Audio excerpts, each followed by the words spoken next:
Chapter 161 डोरा की मजबूरी और क्रिस्टल पर शक। माँ, मिया का चेहरा बदल गया और वो बोली, वो रोज का केक है। डोरा ने उस केक की तरफ देखा जो अब गंदा हो चुका था और होंठ दबा लिए।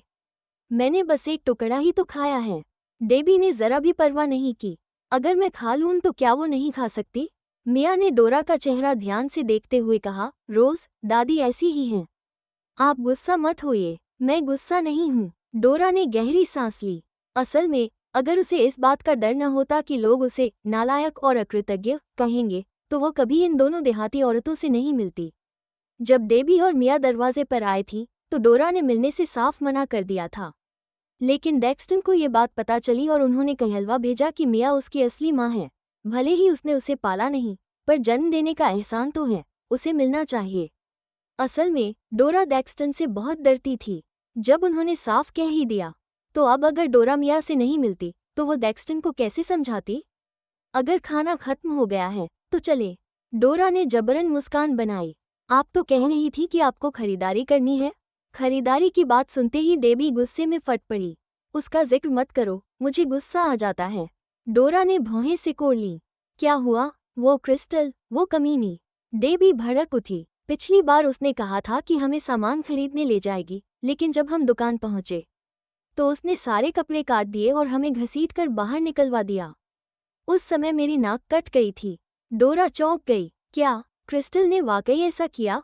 वो मासूम सी दिखती है। डेबी गुस्से में बोली, असल में बहुत चालाक हैं। बचपन से ही मछली की तरह फिसलन वाली रही हैं। डोरा ने सहज भाव से पूछा, तुम लोग कौन से कपड़े खरीद रही थी? मिया ने सोचा और कहा, कुछ सी ब्रांड के जैसे लग रहे थे। डोरा की आंखें गहरी हो गईं। सी कोई सस्ता ब्रांड नहीं था। अगर क्रिस्टल ने सच में कपड़े काट दिए थे तो इसका मतलब है कि उसने पैसे दिए होंगे। लेकिन उसके पास इतने पैसे आए कहाँ से? गांव से लाने के बाद इवांस परिवार ने उसे एक पैसा नहीं दिया था। वाइट परिवार में भी उसे कोई महत्व नहीं था। वहां से भी पैसे मिलना नामुमकिन था। तो फिर किसने क्रिस्टल को पैसे दिए? कहा जाता है कि जब क्रिस्टल को कोरी ले गया था तो उसे ल्यूक लेकर आया। अब वो फ्लावरलैंड में रहती है और यह भी ल्यूक ने ही व्यवस्थित किया। क्या क्रिस्टल और ल्यूक के बीच कोई संबंध है? डोरा के मन में एक योजना बनने लगी। उसने पर्स उठाया और बिल चुकाने के लिए खड़ी हो गई। डेबी ने बिल की रकम देखी और मिया से कहा, तेरी असली बेटी बेहतर है। देख, डोरा कितनी अलग है उस क्रिस्टल कमीनी से।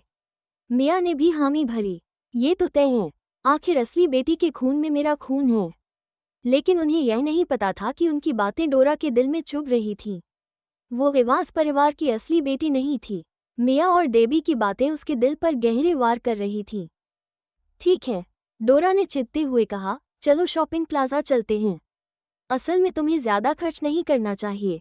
मिया ने कहा, मॉल की सारी चीजें महंगी होती हैं, पैसे बचाने चाहिए। डेबी ने उसे घूरा। तू क्या बक रही है?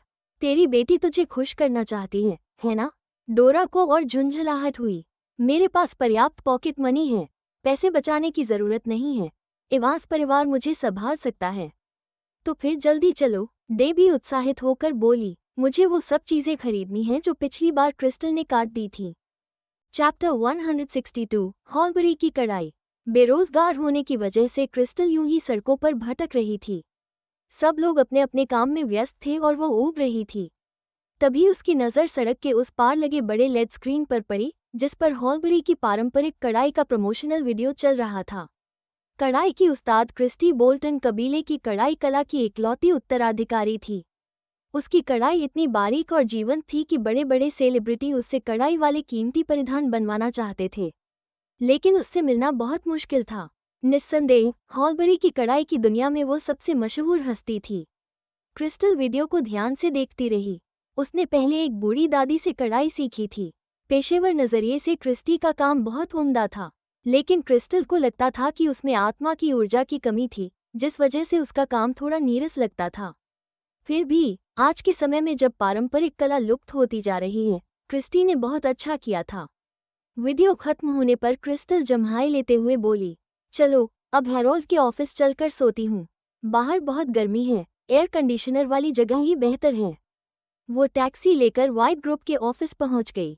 हैरोल्ड को कॉल किया, लेकिन फ़ोन ल्यूक ने उठाया।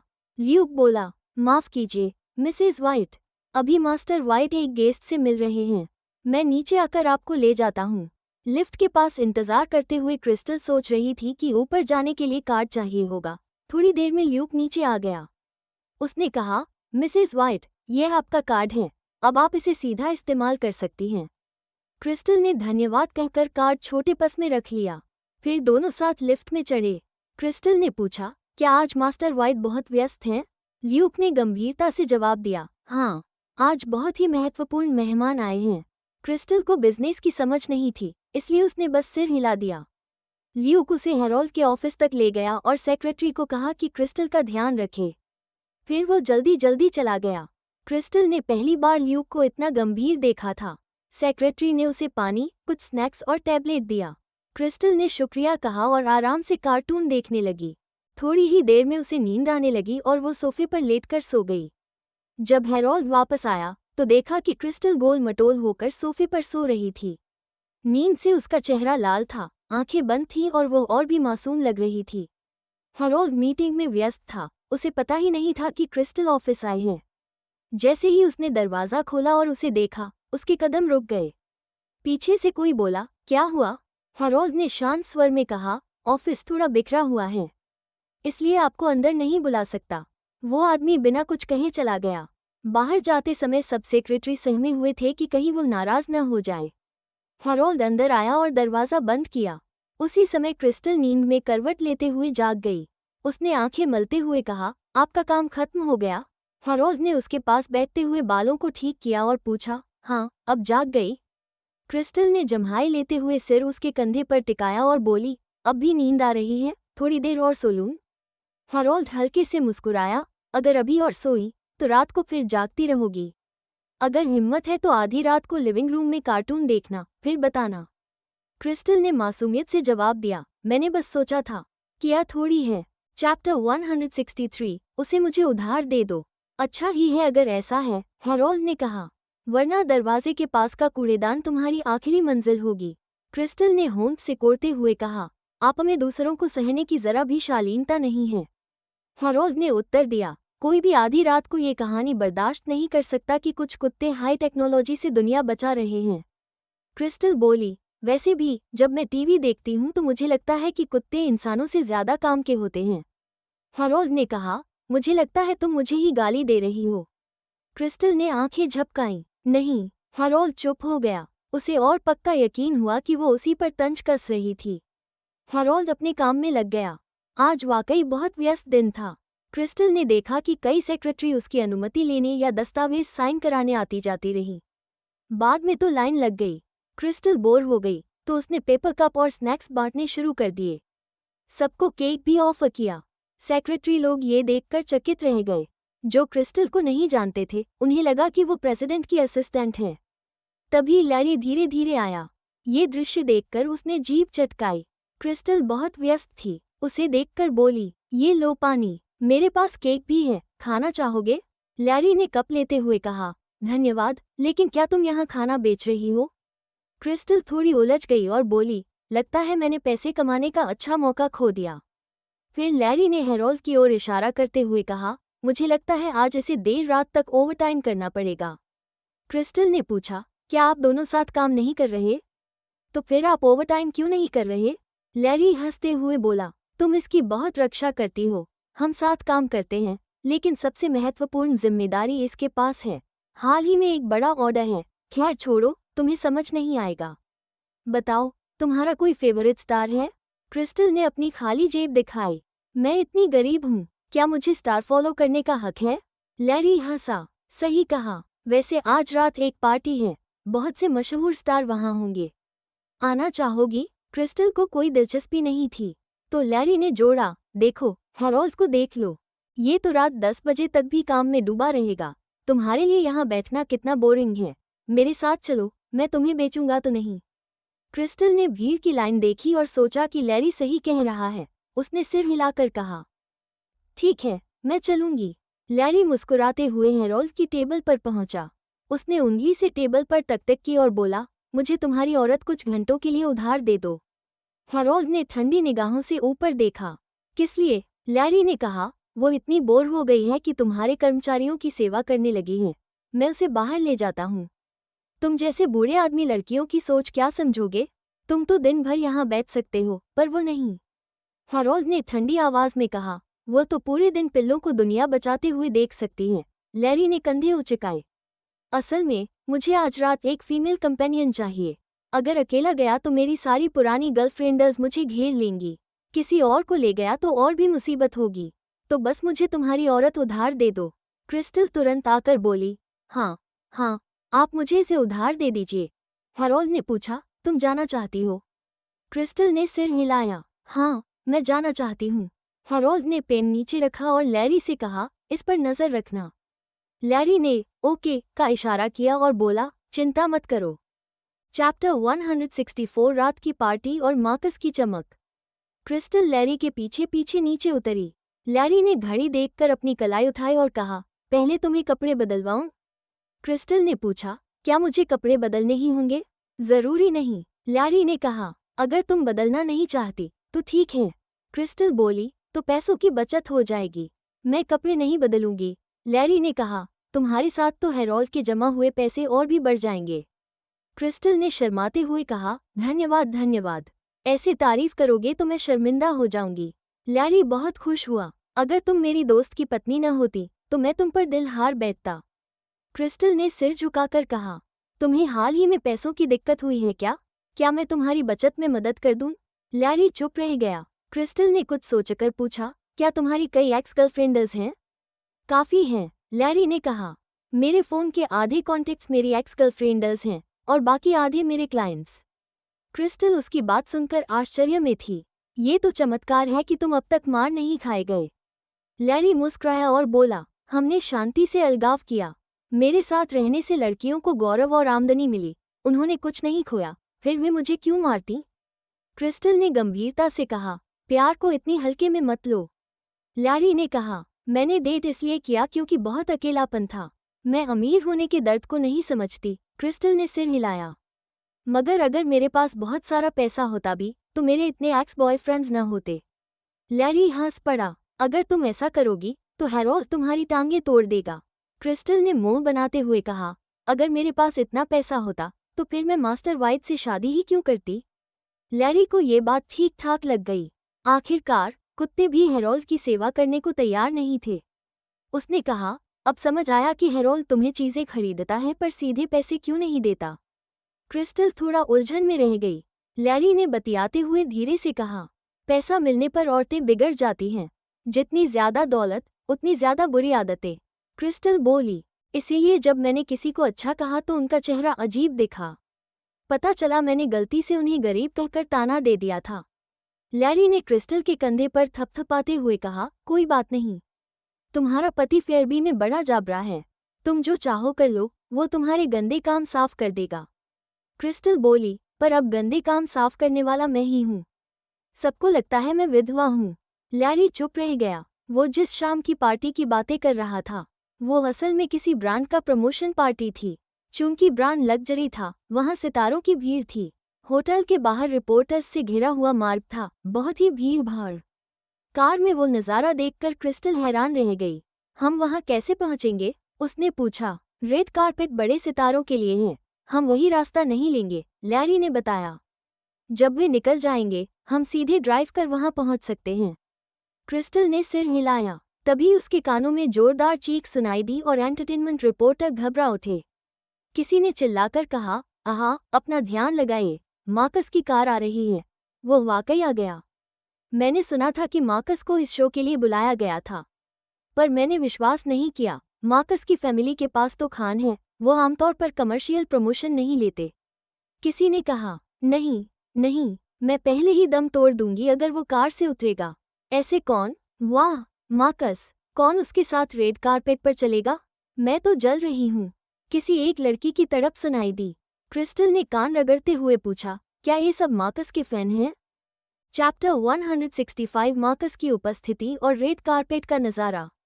यह कोई बड़ी बात नहीं है। लैरी अपने पेशे की वजह से सोशल सर्किल में अधिक परिचित था। उसने कहा, तुम मार्कस के फैन मीटिंग में नहीं गए। पिछली बार मैंने मज़े के लिए गया था और मेरे कान लगभग बहरे हो गए थे। वापस आते समय मुझे याद नहीं रहा कि मार्कस कौन है। आखिरकार वो अरबों लड़कियों के सपनों का आदमी है, यह कोई ढोंग नहीं है। लैरी ने खिड़की खोली और कहा, अरे, वो कार से उतर गया। क्रिस्टल ने देखा और देखा कि काली कार का दरवाज़ा खुल रहा है। एक लंबा आदमी अपने लंबे पैरों के साथ कार से उतरा। वो सफ़ेद सूट पहने था, जो स्पष्ट रूप से कस्टम मेड था। उसकी छाती की जेब में एक आकर्षक लाल गुलाब था, लेकिन खिले हुए फूल भी उसकी उपस्थिति के बराबर नहीं थे। क्रिस्टल ने पहले सुना था कि मार्कस और डैनी जुड़वां हैं, लेकिन दोनों भाइयों का व्यक्तित्व और रूप अलग था। डैनी डैक्स्टन की तरह था, जबकि मार्कस क्लो की तरह था। क्लो अपने शुरुआती वर्षों में एक प्रसिद्ध खूबसूरत लड़की थी। मार्कस ने अपनी माँ की सुंदरता विरासत में पाई थी। उसके चेहरे की बनावट अत्यंत आकर्षक थी, जैसे कि वो बारीक सामग्री से बनी हो। उसका स्वभाव नर्म था और चेहरे पर एक कोमल मुस्कान थी। वो बिल्कुल आक्रामक नहीं था। यह विरोधाभास उसे और भी आकर्षक बनाता था। चीखें लगभग छत को पलट रही थीं। क्रिस्टल ने महसूस किया कि हर कोई कमरे में मार्कस का नाम पुकार रहा था। क्रिस्टल ने अपने भाई को देखा और महसूस किया कि वो तस्वीरों और टीवी स्क्रीन से भी ज़्यादा आकर्षक था। हालांकि उसकी मुस्कान कोमल थी, क्रिस्टल ने महसूस किया कि उसके साथ घुल-मिलना आसान नहीं है। पागल चीखों और चमकती कैमरों के बीच मार्कस ने पीछे मुड़कर दरवाज़ा पकड़ा, जैसे एक सज्जन, और एक महिला को लाल पोशाक में पीछे की सीट से बाहर लाया। महिला का मेकअप शानदार था और चेहरे की बनावट उज्ज्वल थी। वो केटी थी, जिसने हाल ही में सर्वश्रेष्ठ अभिनेत्री का पुरस्कार जीता था। केटी ने पिछली फिल्म में मार्कस के साथ काम किया था।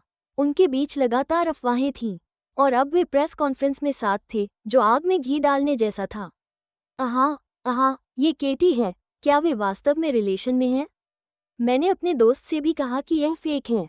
आखिरकार, मार्कस इतने सालों से शुद्ध रहा है। बूहू, क्या केटी ने सच में मेरे प्रिंस चार्मिंग को पा लिया? क्रिस्टल को नाम केटी थोड़ा परिचित लगा, लेकिन उसे याद नहीं था कि उसने इसे कहाँ सुना था। दूसरी ओर, केटी ने मार्कस की बाँह थामी और रेड कारपेट पर पूरा मार्ग तय किया। भीड़ दूसरी ओर से हट गई और कार होटल के पिछवाड़े के दरवाजे की ओर चली गई। लैरी ने कहा, देखो, तुमने अभी तक अपने भाई को देखा नहीं है ना? नहीं, क्रिस्टल ने कहा, उसे मत बताना कि मैं कौन हूँ, वरना कल मैं ट्रेंडिंग न्यूज में हो जाऊंगी। मैंने तो ये टाइटल भी सोचा था, शॉकिंग न्यूज़। एक लोकप्रिय पुरुष स्टार ने किसी को सार्वजनिक रूप से मार दिया। लैरी हंसते हुए कांपते हुए कंधे हिलाया। न केवल ट्रेंडिंग न्यूज़ बल्कि सोशल हेडलाइन भी। खैर, तुम्हारी सुरक्षा के लिए मुझे तुम्हें अपनी नई गर्लफ्रेंड बताना पड़ेगा। मैं दूसरों को तुम्हारा परिचय कैसे दूं? क्रिस्टल ने कहा। कोको, लैरी ने कहा, पहले तुम्हारा सरनेम हाय था, है ना? मुझे याद है कि मैं तुम्हें पहले ऐसा ही बुलाता था। क्रिस्टल ने कहा, यह मैंने अपने लिए खुद का निकनेम रखा है। आजकल समाज में हर किसी का एक निकनेम होना चाहिए। तुम्हारा कोई निकनेम नहीं है? अगर नहीं है, तो मैं तुम्हें दे सकती हूँ। लैरी ने धन्यवाद दिया। मेरे पास नहीं है, क्रिस्टल ने कहा। तुम खुद को बुलॉक रेनस क्यों नहीं कहते? लैरी चुप रह गया। चैप्टर 166 रेड कारपेट पर एंट्री और वेरा की चुनौती। लैरी ने गहरी सांस ली और कहा, मुझे लगता है कि तुम मुझे अपमानित कर रही हो। क्रिस्टल ने कहा, मैं ऐसा नहीं कर रही। अगर तुम्हें ये पसंद नहीं है, तो मैं तुम्हें कुछ और कह सकती हूँ। Goofy rhesus, डोगो rhesus, freckle rhesus, तुम्हें कौन सा पसंद है? लैरी की माथे की नस तनी और उसने कहा, धन्यवाद, लेकिन मैं एक सदाचारी नागरिक हूँ। मैं गैंगस्टर नहीं हूँ, इसलिए मुझे कोई निकनेम नहीं चाहिए। क्रिस्टल ने थोड़े अफसोस के साथ कहा, ठीक है, अगर कभी तुम गैंगस्टर बनना चाहो, तो याद रखना मुझे बुलाना। मैं तुम्हारा कवर कर दूंगी। लैरी ने जवाब दिया, धन्यवाद। वे साइड डोर से अंदर गए और भीड़ से बच गए। होटल शानदार था और रोशनियां क्रॉस हो रही थीं। बीच में 30 स्टेज था, लेकिन शो अभी शुरू नहीं हुआ था। लैरी ने कैजुअली बताया, इस बार मैंने प्रसिद्ध कढ़ाई कला की मास्टर क्रिस्टी को आमंत्रित किया है ताकि वो चिंगसम तैयार करें। यह आज रात के शो का मुख्य हिस्सा है। क्रिस्टल ने उस प्रचार वीडियो को याद किया जो उसने सुबह स्क्रीन पर देखा था। हालांकि लैरी कम प्रोफाइल के साथ स्थान पर आए थे, वो एक अमीर आदमी थे। वो इस इवेंट के निवेशकों में से एक थे। जैसे ही लोगों ने उन्हें देखा, कई लोग उनके पास आए और उनसे संपर्क करना चाहते थे। उनमें से एक हाल ही में बहुत प्रसिद्ध महिला सेलिब्रिटी थी। उसने आज रात विशेष रूप से आकर्षक पोशाक पहनी थी। उसने हाथ में लाल वाइन का गिलास पकड़ा और क्रिस्टल को टटोला। फिर उसने अजीब लहजे में कहा, श्री रेनस, क्या तुम उसके लिए मुझसे ब्रेकअप कर दिए? वेरा, लैरी ने हल्का भौं उठाया। मुझे तुम्हारा बोलने का तरीका पसंद नहीं आया। वो हर प्रेमिका से शांति से ब्रेकअप करते थे, लेकिन हमेशा कुछ लोग होते थे जो छोड़ने को तैयार नहीं होते। उन्हें लगता कि वे उसे नया जीवन जीने पर मजबूर कर सकती हैं। वास्तव में पुरुषों और महिलाओं में एक सामान्य बात होती है, वे सबको विशेष महसूस होता है। जब उन्हें एहसास होता है कि वे आम लोगों से अलग नहीं हैं, तो उनका प्रेम धीरे धीरे नफरत में बदल जाता है। वेरा मुस्कुराई। मुझे खेद है, श्री रेनस। मैं सिर्फ तुम्हारी नई गर्लफ्रेंड के बारे में जिज्ञासु थी। वो उस प्रकार की लड़की नहीं लगती जो तुम्हें हमेशा पसंद रही है। क्रिस्टल ने लैरी के कान में फुसफुसाया, बुलॉक, क्या वो लड़की है जो तुम्हें पसंद है? लैरी ने कहा, मेरा मान बचा लो और अच्छे से बोलो। क्रिस्टल ने सिर हिलाया और कहा, नमस्ते मिस विटटन, मैं लैरी की गर्लफ्रेंड हूँ। भले ही तुम्हें लगता हो कि मैं अच्छी नहीं हूँ, लैरी को मैं बहुत अच्छी लगती हूँ। चूंकि मैं लैरी की गर्लफ्रेंड हूँ, तुम्हारी नहीं, इसलिए मैंने तय किया है कि मैं जैसी हूँ वैसी ही बनी रहूंगी। वेरा को कोई जवाब नहीं मिला। वेरा ने दांत काटे। मैंने नहीं सोचा था कि तुम इतनी तीखी होंगी। तुम्हें लगता है कि तुम उससे कितनी देर तक रह सकती हो? जब उत्साह खत्म हो जाएगा, तब तुम कुछ भी नहीं रहोगी। बस। वेरा, लैरी का लहजा अनुकूल नहीं था। अगर तुम ये सब बातें फिर से कहोगी, तो मुझे तुम्हें सुरक्षा गार्ड्स के पास भेजना पड़ेगा। वेरा ने अविश्वास से कहा, तुमने पहले कभी मुझे ऐसे सुरक्षा नहीं दी। वेरा ने लैरी की तरफ देखा। उसकी आंखों में तुम घटिया हो लिखा हुआ था। लैरी ने हताश होकर कहा, वेरा, तुम्हारे पास पहले से ही कोई है जिसे तुम पसंद करती हो। नहीं, श्री रेनस, वेरा ने कहा, मुझे मार्कस के बारे में उस तरह के विचार नहीं हैं। तुमने मुझे गलत समझा। क्रिस्टल को झटका लगा। ओह, इसमें मार्कस का कुछ लेना देना है। लैरी ने कहा, मुझे बातें खींचना पसंद नहीं। ब्रेकअप के बाद हम दोस्त नहीं रह सकते। अच्छे हैं कि हम अनजान रहें, लेकिन अगर हम दुश्मन बन जाएं, तो कोई फायदा नहीं। वेरा चौंक गई और घबराए। मेरा कोई और मतलब नहीं था।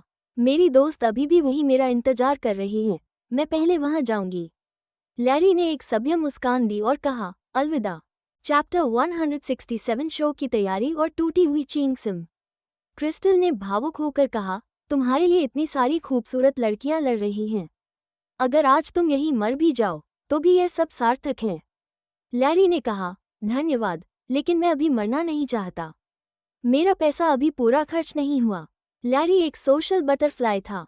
जैसे ही वो रोशनी में आया, अनगिनत लोग उसके आसपास इकट्ठा हो गए। क्रिस्टल को सबसे ज्यादा हैरानी इस बात की थी कि वो उन सभी गंजे आदमियों को भी याद रखता था, जो क्रिस्टल को एक जैसे लगते थे। क्रिस्टल ने उनकी बातचीत सुनी। कोई शो के बारे में बात कर रहा था और मुस्कुराते हुए बोला, ये सब श्री रेनस की वजह से ही संभव हुआ कि मास्टर बोल्टन को इस बार आमंत्रित किया गया। मास्टर बोल्टन ने बहुत समय से अपना हुनर नहीं दिखाया। आप बहुत तारीफ कर रहे हैं। लैरी ने विनम्रता से मुस्कुराया। मेरी दादी को मास्टर बोल्टन का काम पसंद है, वो बस उनके दोस्त हैं। भीड़ ने जल्दी जल्दी उनकी तारीफ की। जब सब हो गया, तो लैरी ने कहा, मैं अभिभूत हूँ। उसने अपने हाथ में पकड़े गिलास को उठाया और कहा, इस शो में आने के लिए धन्यवाद। जैसे ही श्री रेनस ने सबको टोस्ट किया, लोग थोड़ा दबाव महसूस करने लगे। क्रिस्टल जब चुपके से डेजर्ट टेबल पर केक लेने जाने ही वाली थी, तभी एक वेटर अचानक घबराए हुए चेहरे के साथ आया। उसने धीरे से लैरी के कान में कुछ कहा और लैरी की आंखें ठंडी हो गईं। क्या हुआ? क्रिस्टल ने जिज्ञासापूर्वक पूछा। कुछ हुआ है, लैरी ने कहा, तुम यहाँ बैठो, मैं देख कर आता हूँ। क्रिस्टल ने उसका हाथ पकड़ लिया। रुको रुको, मुझे यहाँ अकेला मत छोड़ो। तुम्हारी एक्स गर्लफ्रेंडर्स मुझे खा जाएंगी। लैरी ने बेबस होकर कहा, ठीक है, तुम मेरे साथ आ सकती हो। क्रिस्टल ने सिर हिलाया। लैरी वेटर के साथ बैकस्टेज गया। आज शो में बुलाए गए मॉडल्स और सेलिब्रिटीज सब वहाँ थे। वे कपड़े बदलने और मेकअप कराने में व्यस्त थे, सिवाय सबसे बड़े ड्रेसिंग रूम के। वहाँ माहौल बहुत गंभीर था और सन्नाटा छाया हुआ था। श्री रेनस आ गए, किसी ने पुकारा और सबने उनकी तरफ देखा। क्रिस्टल ने तुरंत ही मार्कस को पहचान लिया। वो कुर्सी पर बैठा था, काले लंबे गाउन में, जिसमें चांदी के धागे से बांस की कढ़ाई की गई थी। ये कढ़ाई इतनी बारीक थी कि यह गाउन बेहद अनमोल लग रहा था। इन कपड़ों ने उसे और भी शालीन और सज्जन बना दिया था। इसके अलावा उसकी नाक पर सोने के किनारे वाला चश्मा और लंबी चेन थी। वो सचमुच भेड़ की खाल में भेड़िया लग रहा था।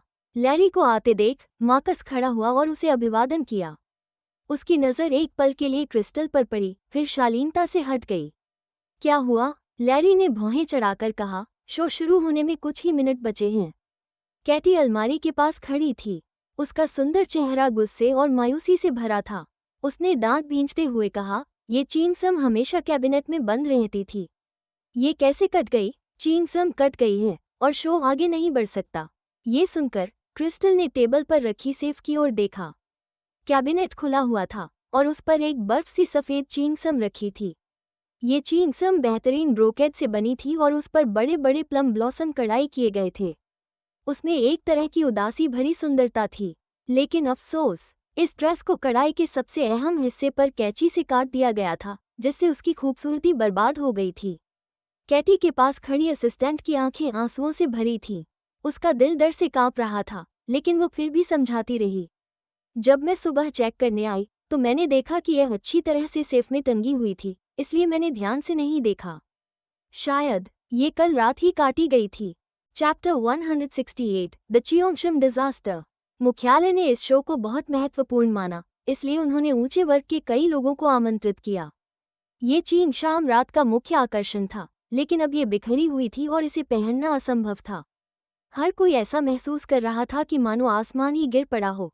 हम क्यों किसी जानकार कढ़ाई वाले को इसे ठीक करने के लिए नहीं बुलाते? किसी ने कहा, शो शुरू होने वाला है, प्रचार पहले ही भेजा जा चुका है, हम इसे ठीक नहीं कर सकते। सहायक ने आंसू रोकते हुए कहा। मास्टर बोल्टन बोल्टन कुल की एकमात्र वारिस हैं। वो ही इस तरह की कढ़ाई जानती हैं। अगर कोई और इसे ठीक करता है तो यह अजीब लगेगा। लेकिन इस समय मास्टर बोल्टन अभी विदेश में हैं।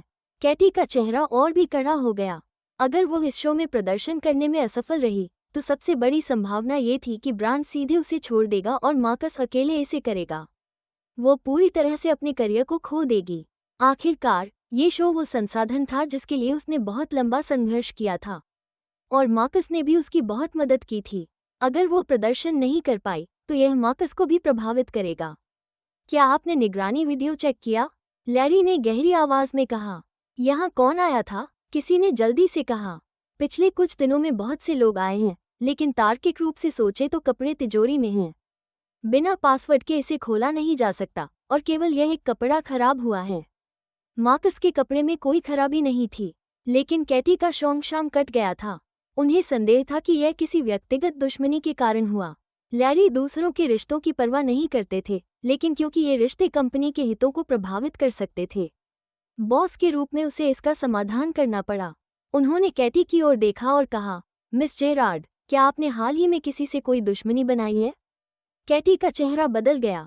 अगर यह उसके व्यक्तिगत दुश्मनी के कारण हुआ कि शो प्रभावित हो, तो उसे निश्चित रूप से ब्लैकलिस्ट किया जाएगा। नहीं, कैटी ने कहा, मैंने किसी से दुश्मनी नहीं बनाई। मैं नहीं समझती कि कोई ऐसा क्यों करेगा। शायद कैटी बहुत नर्वस थी और उसने इसे भूल गई। एक महिला की आवाज़ थोड़े व्यंग्य के साथ सुनाई दी। पिछले कुछ महीनों में कैटी ने अपने फिल्म स्टार के साथ के स्कैंडल की वजह से जल्दी से टॉप रो में जगह बनाई। आप हमेशा हॉट सर्च में रहते हैं और बहुत लोगों को नाराज कर चुके हैं। जो व्यक्ति बोल रही थी वो वेरा थी। वो उन मॉडलों में से एक थी जो आज शो में भाग लेने वाली थी। हालांकि वो कैटी जितनी प्रसिद्ध नहीं थी, इसलिए वो ग्रैंड फिनाले में नहीं दिखाई दे सकती थी। यह उद्योग में अच्छी तरह से जाना जाता था कि वेरा और कैटी के बीच रिश्ता बहुत खराब था, इसलिए इस समय व्यंग्य करना उसके लिए सामान्य था। कैटी ने अपना गुस्सा दबाया और कहा, इस स्थिति में अगर मेरा आपसे बुरा रिश्ता है, क्या संभव है कि आपने ये किया हो?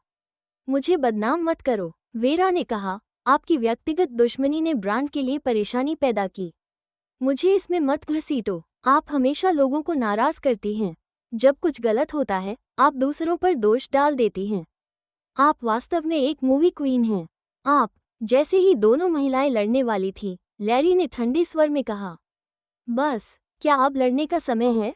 तभी दोनों ने अपना मुंह बंद किया। क्रिस्टल ने वेरा की ओर ध्यान से देखा। उसे आखिरकार याद आया कि उसने कैटी का नाम पहले कहाँ सुना था, टिम का क्लब। उस समय जब वो अपने कपड़े वापस करने गई थी, उसने सीढ़ियों में एक आदमी और एक महिला को देखा। उन्होंने उस समय कैटी का नाम लिया था। ऐसा लगता था कि उन्होंने कोई सौदा किया था। Chapter 169 the cheongsam crisis. जब क्रिस्टल सोच में खोई हुई थी, तभी एक कर्मचारी दौड़ते हुए आया और कहा, क्या आप तैयार हैं? शो शुरू होने वाला है। लगभग 35 मिनट में ग्रैंड फिनाले होगा। मार्कस और केटी पहले रेड कार्पेट पर साथ चले और अब बाहर सभी जानते हैं कि वे आज रात के मुख्य पात्र हैं। रिपोर्टर लंबे समय से इंतजार कर रहे हैं, लेकिन सभी का चेहरा गंभीर था। सच्चाई ये थी कि चाहे जिसने भी यह किया वो पकड़ा जाए या नहीं, चोंगसोम अभी भी बर्बाद था और केटी टूटी हुई चोंगसोम के साथ स्टेज पर नहीं जा सकती थी। इस समय मार्कस ने कहा, अगर इसे ठीक नहीं किया जा सकता तो मैं अकेले चलूंगा। वेरा ने कहा, तो फिर हम केटी की अनुपस्थिति कैसे समझाएंगे? इसके अलावा ये चोंगसोम रात का मुख्य आकर्षण है। अगर हम इसे नहीं दिखाएंगे तो मीडिया इसे कैसे रिपोर्ट करेगा? इसके अलावा उसने मार्कस की ओर देखा और कहा, मार्कस और केटी आज काम के लिए रेड कार्पेट पर चले। अगर केटी बिल्कुल नहीं आई तो आप दोनों के संबंध स्पष्ट हो जाएंगे। मार्कस और केटी के सहयोग के बाद उनके बहुत से फैंस थे। अफवाहें हर जगह उड़ रही थीं। भले ही केवल अफवाहें थीं, उनके फैंस ने उनकी ड्रामा देखकर उन्हें पसंद किया था। अगर इस बार इसे स्पष्ट नहीं किया गया तो भविष्य में इसे स्पष्ट करना मुश्किल होगा। केटी ने अपनी मुठ्ठियां बांध लीं। यह मेरे साथ किसने किया? वेरा ने तंज कसा। केटी बहुत जल्दी शकल में प्रसिद्ध हो गई, जिससे कई लोगों का ध्यान उसकी ओर गया। हालांकि उसे यह नहीं पता था कि वो फिल्म के लिए चुनी गई मूल नायिका नहीं थी जिसने उसे ट्रॉफी दिलाई। ये सब मार्कस की सिफारिश की वजह से हुआ था कि उसे ये रोल मिला। कहा जा सकता है कि केटी मार्कस के साथ कदम कदम बढ़ती गई। मार्कस के बिना वो कुछ नहीं थी। वेरा ने मार्कस की ओर देखा और अनायास ही अन्याय महसूस किया। ये स्पष्ट था कि वो पहले मार्कस को जानती थी और उसके साथ सहयोग कर चुकी थी, लेकिन मार्कस को केटी बहुत पसंद थी। वो जलन से कैसे बच सकती थी? वेरा ने सोचा कि वो लैरी पर भरोसा करके केटी के बराबर पहुंच सकती है। लैरी ने भी उसका समर्थन किया, लेकिन लैरी ने जल्दी ही रुचि खो दी। 1 महीने से भी कम समय में उनका ब्रेकअप हो गया। हालांकि उसने वेरा में डाले गए संसाधन वापस नहीं लिए, फिर भी इससे वो केटी से काफी पीछे रह गई। अब कोई और रास्ता नहीं है, लैरी ने अपनी भौहों के बीच की जगह को रगड़ते हुए कहा। अगर कोई और रास्ता नहीं है तो मैं मार्कस को अकेला भेज दूंगा। श्री रेन्स, वेरा जल्दी से बोली, मैं मार्कस के साथ जा सकती हूँ। आपको बस मेरी उपस्थिति का क्रम सही करना है। हालांकि उसके कपड़े टूटी हुई प्लम ब्लॉसम चोंगसोम जितने अच्छे नहीं थे, लेकिन ये शो में बहुत महत्वपूर्ण थे। लैरी ने उसे बेरहम नजरों से देखा। वेरा ने खांसते हुए कहा, मैं ये कार्यक्रम के लिए कर रही हूँ। आखिरकार थीम जोड़ीदारों के लिए है। मार्कस अकेला फिनाले में कैसे आएगा? किसी ने कहा, वेरा का प्रस्ताव व्यवहार्य है। मैं भी यही सोचती हूँ। वेरा उत्साहित थी और उसके हाथ पसीने से भीग गए थे। उसे इस मौके पर ही केटी को पछाड़कर आगे बढ़ने का अवसर मिला। लैरी बोलने ही वाला था कि अचानक एक सफ़ेद और कोमल पंजा उठाया गया। वो लड़की की आवाज़ इतनी नरम थी कि लोगों के दिल पिघल गए। मैं उस चोंगसोम को ठीक करने की कोशिश कर सकती हूँ। वेरा लैरी की अनुमति सुनने वाली थी। जब उसने क्रिस्टल की बात सुनी तो उसकी आंखें अचानक ठंडी हो गईं। मिस, क्या आपको पता है कि आप क्या कह रही हैं? क्या आपको कढ़ाई का ज्ञान है? चैप्टर 170, क्रिस्टल की हिम्मत। क्रिस्टल चौंक गई। वो लैरी के पीछे झुकी और बोली, मैंने ये सुझाव इसलिए दिया क्योंकि मुझे भरोसा है मैंने कढ़ाई के बारे में थोड़ा सीखा है। यह असंभव है, वेरा ने कहा। मास्टर बोल्टन ही बोल्टन क्लैन की कढ़ाई की एकमात्र उत्तराधिकारी हैं। अन्य लोग इसे नहीं जानते। अगर आप साधारण कढ़ाई तकनीक से इसे ठीक करने की कोशिश करेंगी तो आप सिर्फ खुद को मूर्ख बनाएंगी और दूसरों को हंसाने का मौका देंगी। किसी ने सहमति में कहा, हाँ, मास्टर बोल्टन का काम कॉपी करना बहुत मुश्किल है। उनकी सुई की तकनीक अनोखी है। अगर उन्होंने खुद इसे ठीक नहीं किया तो ये बहुत अजीब लगेगा। ये कौन है? मिस्टर रेन्स का नया प्रेमिका? अगर आपको कुछ पता नहीं है तो राय मत दीजिए, ठीक है? हम पहले से ही बहुत परेशान हैं। ऐसे मजाक कैसे हो सकता है? लैरी ने गंभीर भाव से क्रिस्टल की ओर देखा और पूछा, क्या तुम्हें सच में कढ़ाई आती है? क्रिस्टल ने कहा, थोड़ी बहुत। लैरी के होठों के कोने ट्विच हुए। वेरा ने मौके का फायदा उठाते हुए कहा, उसे तो बिल्कुल यकीन नहीं है। वो इतनी छोटी है, क्या उसे कढ़ाई आती लगती है? चलिए बैकस्टेज से संपर्क करते हैं और शो के क्रम को एडजस्ट करते हैं। लेकिन भले ही मैं कोशिश करूं, स्थिति अभी से बदतर नहीं होगी। क्रिस्टल ने कहा, वैसे भी चोंगसोम फट गया है और अब पहना नहीं जा सकता। वेरा ने तिरस्कार से हंसते हुए कहा, अगर तुम इसे ठीक नहीं कर सकती तो नुकसान कौन भुगतेगा? क्रिस्टल ने लालायत आंखों से लैरी की ओर देखा। लैरी ने दयालुता से कहा, तुम अपने पति से यह भुगतवाओ। क्रिस्टल चुप रह गई। एकाएक वो लैरी की मदद नहीं करना चाहती थी। आखिर यह व्यक्ति हमेशा हारोल्ड से कुछ पाना चाहता क्यों है? लैरी ने सच में क्रिस्टल को इसे ठीक करने दिया। ये देखकर वेरा ने होंठ काटते हुए कहा, मिस्टर रेंज, क्या आप वाकई उस पर इतना भरोसा करते हैं? लैरी मुस्कुराया और कहा, बस उसे मजे करने दो। अगर इस बार शो खराब भी हो गया तो कोई बड़ी बात नहीं। वैसे भी हारोल्ड इस गड़बड़ी को ठीक कर देगा। वो केवल हारोल्ड की पत्नी के लिए जिम्मेदार हैं। सभी स्तब्ध रह गए। कुछ भी चाहिए हो, उन्हें ढूंढ कर लाना। मैं तुम्हारे लिए कुछ कहूंगा। लैरी ने क्रिस्टल के कंधे पर थपथपाया। क्रिस्टल ने आज्ञाकारी स्वर में सिर हिलाया। तो क्या आप बाद में मुझे लेने आएंगे? आपने मुझे हारोल्ड से उधार लिया है, तो मुझे वापस लौटाने की जिम्मेदारी भी आपको ही लेनी होगी। लैरी हंसा और कहा, चिंता मत करो, मैं तुम्हें उसे लौटाऊंगा ताकि मैं फिर से उधार ले सकूं। लैरी ने लोगों को क्रिस्टल के आदेश मानने के लिए कहा और निकल गया। सभी ने क्रिस्टल को इन मायूस नजरों से देखा। उन्हें लगा कि मिस्टर रेंज की नई प्रेमिका सिर्फ दिखावा करना चाहती थी, लेकिन मिस्टर रेंज ने सच में उसे अधिकार दे दिया। क्रिस्टल आगे बढ़ी और चोंगसोम के कपड़े, कढ़ाई और सुई तकनीक को ध्यान से अध्ययन करने लगी। वेरा ने हाथ क्रॉस कर पूछ लिया, क्या तुम्हें समझ में आया? क्रिस्टल ने पूछा, क्या तुम्हें कढ़ाई आती है? मुझे नहीं आती। अगर तुम्हें नहीं आती तो मुझे बताने का कोई फायदा नहीं। क्रिस्टल ने कहा, क्या आप मुझे परेशान नहीं कर सकती? वेरा ने गुस्से में कहा, मैं देखना चाहती हूँ कि तुम कौन सा कारनामा करने वाली हो। वहां मौजूद किसी ने वेरा को कपड़े बदलने को कहा, इसलिए वेरा गुस्से में चली गई। क्रिस्टल ने कढ़ाई की झोपड़ी और सुई और धागा मंगवाए, फिर कुर्सी पर बैठकर उन्हें ध्यान से देखा।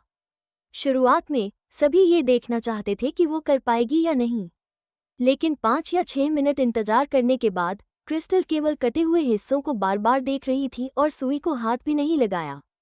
सभी ने समझ लिया, ये सच था कि उसे वास्तव में कुछ नहीं आता। वो सिर्फ दिखावा कर रही थी, इसलिए वे एक एक करके अपने अपने कामों में लग गए। Chapter 171 grand finale. एक निवेशक के रूप में लैरी मंच पर जाकर कुछ शब्द कहने के बाद नीचे आए, लेकिन वो अभी भी नहीं जा सकते थे। उन्हें कुर्सी पर बैठकर शो देखना था और रिपोर्टर्स के कैमरों का सामना करना था। संगीत की मधुर धुन के साथ शो आधिकारिक रूप से शुरू हुआ। मॉडल एक एक करके मंच पर आए और लगातार तारीफें हो रही थीं। जाहिर था कि वे प्रभाव से बहुत संतुष्ट थे। लैरी ने किसी को ये कहते सुना, ये कपड़े कितने सुंदर और शानदार हैं। मास्टर बोल्टन द्वारा खुद कढ़ाई करवाना कितना अच्छा है। अफसोस कि मास्टर बोल्टन ने लंबे समय से ऑर्डर स्वीकार नहीं किए, वरना मैं एक जरूर ऑर्डर करती। आपके पति आपके लिए यह उच्च गुणवत्ता वाला ऑर्डर कर दे। भूल जाइए, ये बहुत महंगा है, मैं इसे खरीदने में सक्षम नहीं हूँ। मेरा मुख्य उद्देश्य ये देखना है कि मार्कस और केटी रनवे पर कैसे दिखते हैं। मुझे यकीन है मैं सिया चंग चिल्लाऊंगी। वे सिर्फ पार्टी में एक साथ शामिल होने आए हैं, है ना? मुझे नहीं लगता कि वे रिश्ते में हैं। अगर वे बाद में शो में साथ चलते हैं तो आप जान जाएंगे। अगर केटी वहाँ नहीं है तो इसका मतलब है कि वो मार्कस की साथी है। दोनों अभी तूफान के केंद्र में हैं और साथ में इवेंट में शामिल हैं। अगर यह काम के लिए नहीं है तो वे जरूर रिश्ते में होंगे। मुझे मनोरंजन उद्योग के बारे में ज़्यादा नहीं पता। मैं सिर्फ मास्टर बोल्टन का काम देखना चाहती हूँ। लैरी ने दिल में धीरे से आह भरी और सोचा, तो शायद आप इसे नहीं देख पाएंगी। इस समय मास्टर बोल्टन द्वारा कढ़ाई किया गया सूखा प्लम ब्लॉसम टूटा हुआ लग रहा है। मंच पर वेरा आत्मविश्वास के साथ प्रकट हुई। वो हाल ही में बहुत लोकप्रिय थी और रिपोर्टर्स बेताबी से शूट कर रहे थे। वेरा मुस्कुरा नहीं रोक सकी। अगर केटी आज नहीं आई तो यही वेरा इस शो की हीरोइन होती। वेरा ने शो खत्म करने के बाद बैकस्टेज जाकर क्रिस्टल और केटी के चुटकुले देखने का समय नहीं था। वो और अन्य मॉडल मंच के किनारे झुककर शो के अंत का इंतजार करने लगे। वेरा जानती थी कि अगर इस शो के फिनाले में केवल एक व्यक्ति होगा तो ये बड़ा तूफान खड़ा कर देगा। मार्कस और केटी का कांड हर जगह फैल जाएगा और शो की आलोचना भी होगी। ये सब केटी की व्यक्तिगत शिकायत के कारण था। वेरा ने अपने होठों को तिरछा किया। केटी को मंच से गिरते हुए सोचकर वो बहुत खुश महसूस कर रही थी। इस समय संगीत चरम पर पहुंच गया और ग्रैंड फिनाले का समय आ गया। 2 आकृतियां मंच के पीछे से बाहर आईं। एक लंबा और लंबे पैरों वाला व्यक्ति था। उसकी काली पोशाक उसे कोमल और सुरुचिपूर्ण बनाती थी। दूसरी सफ़ेद चोंगसोम में थी, जिसने उसके भरे हुए शरीर को उभारते हुए दिखाया। उसकी चोंगसोम पर घने डाले और प्लम ब्लॉसम चल रहे थे। गिरा हुआ प्लम ब्लॉसम पैटर्न केवल इसलिए जीवंत लग रहा था क्योंकि मृत शाखाओं पर लटका एक पतला लाल रेशमी रिबन और हवा में लटका एक काला तितली मौजूद था। ये कैसे हो सकता है? वेरा अचानक खड़ी हो गई। वो अब अपने भावों को नियंत्रित नहीं कर सकी और उसके चेहरे के भाव लगभग उग्र हो गए। केटी ने न केवल फिनाले शो में भाग लिया बल्कि वो चोंगसोम ठीक कर दी गई थी। ये पहले से भी अधिक चमकदार लग रही थी। दर्शक इसकी प्रशंसा में हैरान रह गए और जो देखा उससे चकित हो गए।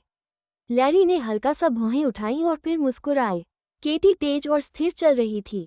मार्कस ने अपने स्लेंडर हाथों से अपने सुनहरे फ्रेम वाले चश्मे को ऊपर उठाया। यह आदमी जानता था कि कैसे अपना आकर्षण दिखाना है। इतनी छोटी सी हरकत से लोग समझ गए कि उनके फैंस उन्हें सबसे हैंडसम मैन क्यों कहते हैं। एक अरब लड़कियों का सपना हवा में नहीं बनता। चैप्टर 172 चोंगसोम की सफलता। शो पूरी तरह से सफलतापूर्वक समाप्त हुआ और डिजाइनर मेहमानों का धन्यवाद करने के लिए बाहर आए। वेरा अभी भी यह विश्वास नहीं कर पा रही थी कि कपड़े सच में ठीक हो गए थे।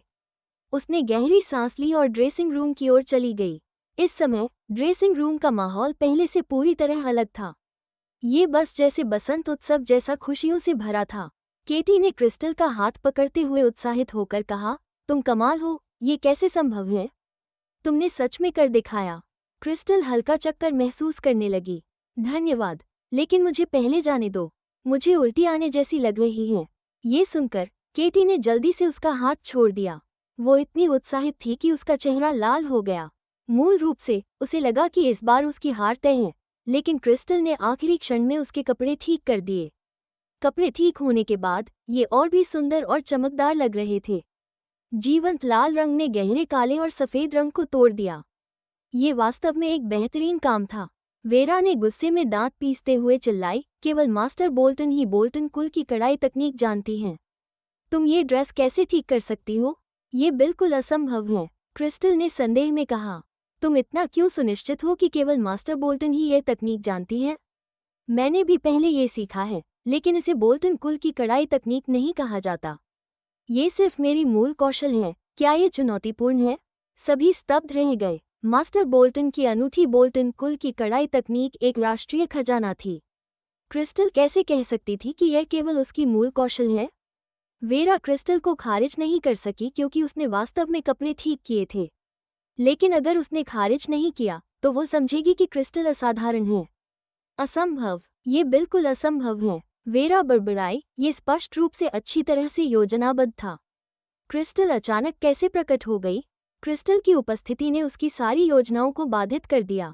वो आज रात केटी को नीचा दिखा सकती थी, लेकिन उसने केटी को चमकने और एक शानदार सितारा बनने दिया जिसे वो छू भी नहीं सकती थी। वेरा की आंखें नफरत से लाल हो गईं। वो क्रिस्टल को मार डालना चाहती थी। मिस विटन, क्रिस्टल ने कहा, असल में मुझे हमेशा लगा कि तुम्हारी आवाज़ परिचित लगती है। वेरा स्तब्ध रह गई। क्रिस्टल ने आगे कहा, मुझे याद आया कि पिछली बार क्लब की सीढ़ियों पर किसी ने एक डील के बारे में बात करते हुए केटी का नाम लिया था। वो डील जो तुमने उसके साथ की थी, वो कपड़े को खराब करने के लिए थी, है ना? तुमने उसे $30,000 की जमा राशि दी थी और शेष $40,000 अभी बाकी हैं, है ना?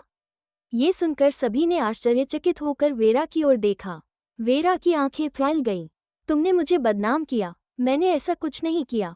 यहाँ बकवास मत करो। क्या केटी ने तुम्हें ये शब्द कहने को कहा? यह जरूर। मैं कभी अकेले उसके साथ नहीं रही। मैं कैसे सिखा सकती? केटी भी गुस्से में आ गई और तुरंत फट पड़ी। शाबाश, वेरा, तुम मुझ पर ऐसा षड्यंत्र कैसे कर सकती हो?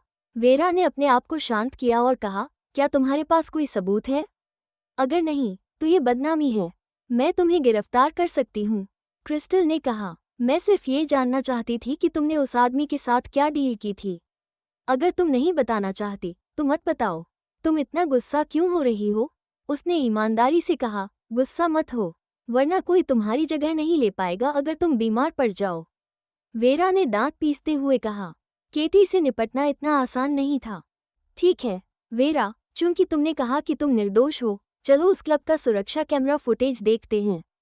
उसने क्रिस्टल की ओर देखा। क्या तुम्हें अभी भी याद है कि वो कौन सा क्लब था? क्रिस्टल ने कहा, मुझे सिर्फ मालिक का अंतिम नाम याद है, डंकन।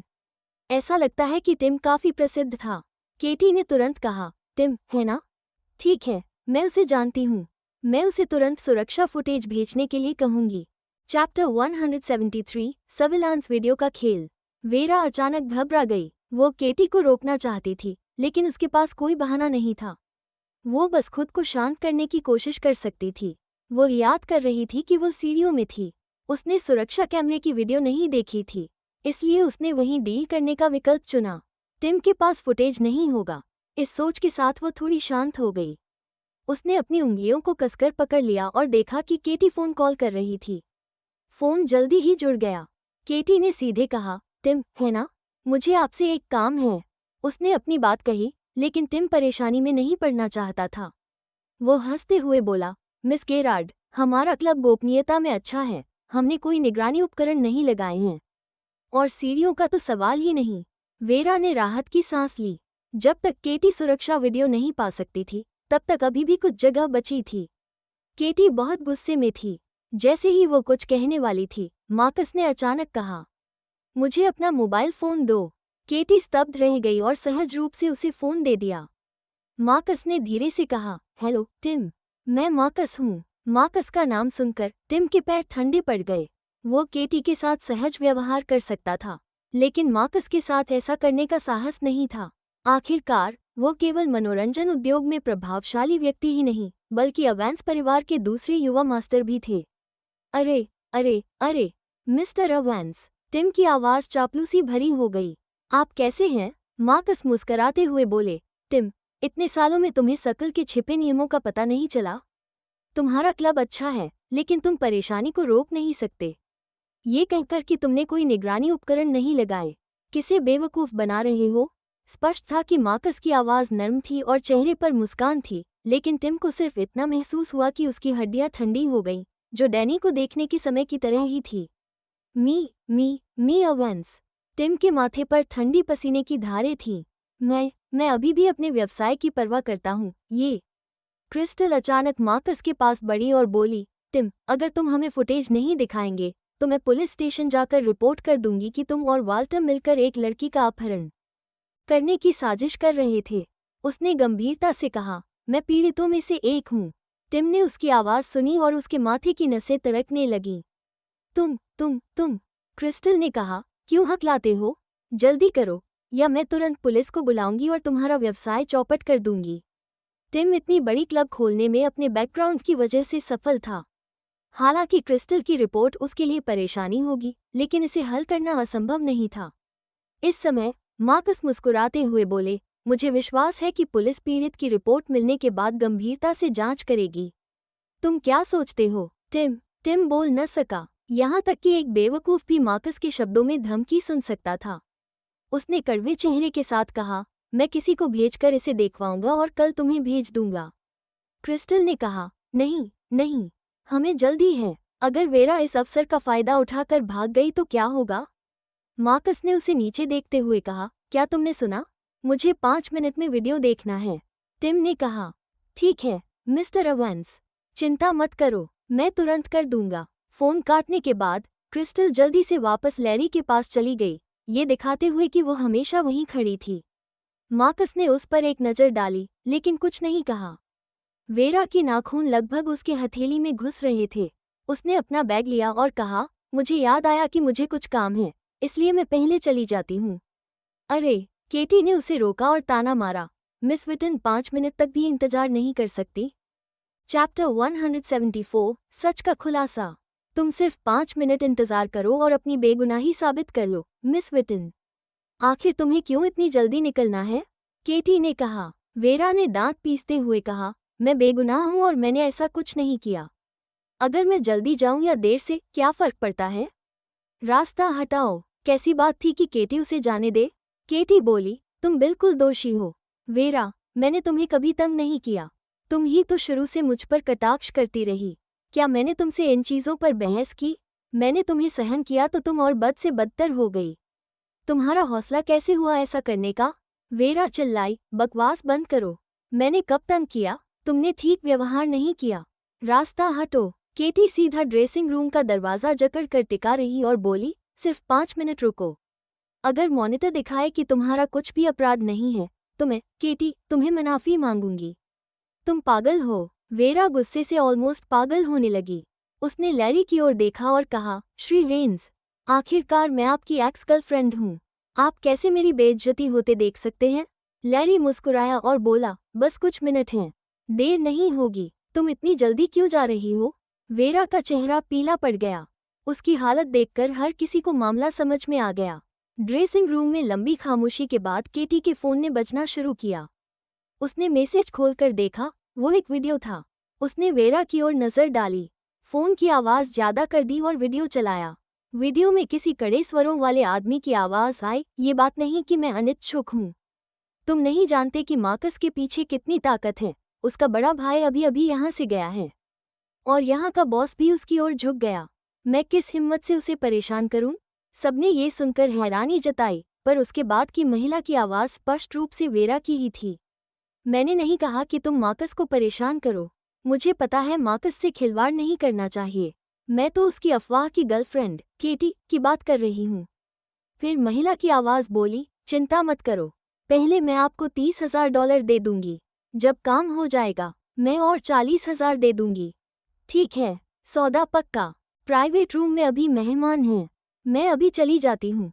वो बूढ़ा आदमी, मैंने कई बार उसके साथ सोया, पर वो अभी भी मुझे लीड रोल नहीं दे रहा। वीडियो यहीं समाप्त हुआ। केटी ने ठंडे स्वर में कहा, वेरा, अब और क्या कहना है तुम्हारे पास? वेरा शायद खुद पर भरोसा खो चुकी थी। केटी की पूछताछ में उसने हकलाते हुए मुस्कान बनाई और कहा, हाँ, मैंने किया था। तो क्या हुआ? केटी, तुम कितनी सभ्य हो। अगर मार्कस न होता, क्या कोई तुम्हें जानता भी होता? मैं मार्कस को पहले जानती थी, मैंने उसे बताया, पर फिर भी क्यों तुम्हें ही खास महसूस करवाकर उसका स्नेह मिला? मैं चाहती थी कि तुम गिरो, मैं चाहती थी तुम खत्म हो जाओ। वो पागल तरह से चिल्लाई, ये सब तुम्हारी वजह से है। तुमने मेरे संसाधन, मेरी गरिमा और जिस व्यक्ति से मुझे लगाव था, सब छीन लिया। केटी ने अविश्वास में कहा, तुम बिल्कुल असंगत बात कर रही हो। क्रिस्टल चौंक गई। उसने पहले मार्कस की ओर देखा, फिर लैरी की ओर, और आखिरकार उसकी मूर्त प्रेममयी नजर लैरी पर टिक गई। लैरी, जो शो देख रहे थे, ने पूछा, यह आंखों में क्या भाव है? क्रिस्टल ने दया भरे स्वर में कहा, कोई बात नहीं, बस अचानक लगा कि तुम्हें धोखा मिल रहा है। लैरी ने कहा, वेरा मेरी एक्स गर्लफ्रेंड है। चैप्टर 175, खतरे में क्रिस्टल। क्रिस्टल ने कहा, लेकिन वो हमेशा मार्कस को पसंद करती थी। आपने उसे अपनी गर्लफ्रेंड माना। शायद उसे लगा कि आप अमीर और मूर्ख हैं और वो सिर्फ आपको इस्तेमाल करना चाहती थी ताकि मार्कस के करीब पहुंच सके। लैरी बोल ही नहीं पाया। इतना कहते ही उसे सच में लगा कि वो धोखा खा गया है। क्रिस्टल ने लैरी के कंधे पर हाथ रखा और कहा, कोई बात नहीं, हमारी जिंदगी बहुत छोटी है, बस इसे भूल जाओ। लैरी ने कहा, तुम्हारे सांत्वना के लिए धन्यवाद। मैं ठीक हूँ, मैं बहुत मजबूत हूँ। मुझे लगता है कि मैं अगले 500 साल तक जी सकता हूँ। क्रिस्टल ने राहत से सिर हिलाया। लगता है तुम्हें धोखा खाने का बहुत अनुभव है, वरना तुम्हारी मानसिक सहनशक्ति इतनी मजबूत नहीं होती। लैरी बेजुबान रह गया। ये तार्किक प्रतिभा कहाँ से आ गई? उसने सोचा, मैं सिक्योरिटी गार्ड्स को बुलाऊंगा। लैरी ने केटी और वेरा की ओर देखा, जो अब भी बहस कर रही थी, और क्रिस्टल से कहा, पुलिस को केस दर्ज करना होगा। क्रिस्टल ने सिर हिलाया, जल्दी जाओ, मुझे औरतों की लड़ाई देखने में व्यस्त मत करो। लैरी बेजुबान रह गया। वो दरवाजे की ओर गया और फोन किया। केटी ने अब शायद समझ लिया था कि वेरा के साथ बहस करने का कोई फायदा नहीं। उसने ठंडे स्वर में कहा, मुझे पागल औरत से क्यों बात करनी है? मैं पुलिस को संभालने दूंगी। वेरा की आंखें लाल और चेहरा भयंकर था। वो अचानक क्रिस्टल की ओर देखने लगी, जो शो का आनंद ले रही थी, और बोली, ये सब तुम्हारी वजह से है। अगर तुम न होती तो मुझे पकड़ में नहीं आता। ये सब तुम्हारी वजह से है।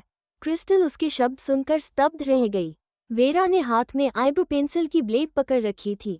लैरी ने फोन काटा और जैसे ही देखा, उसकी पलकें झपकी। क्रिस्टल, वो तेजी से इस ओर दौड़ा, लेकिन बहुत दूर था। बहुत देर हो चुकी थी। किसी ने सोचा भी नहीं था कि वेरा अचानक किसी को चोट पहुंचा देगी।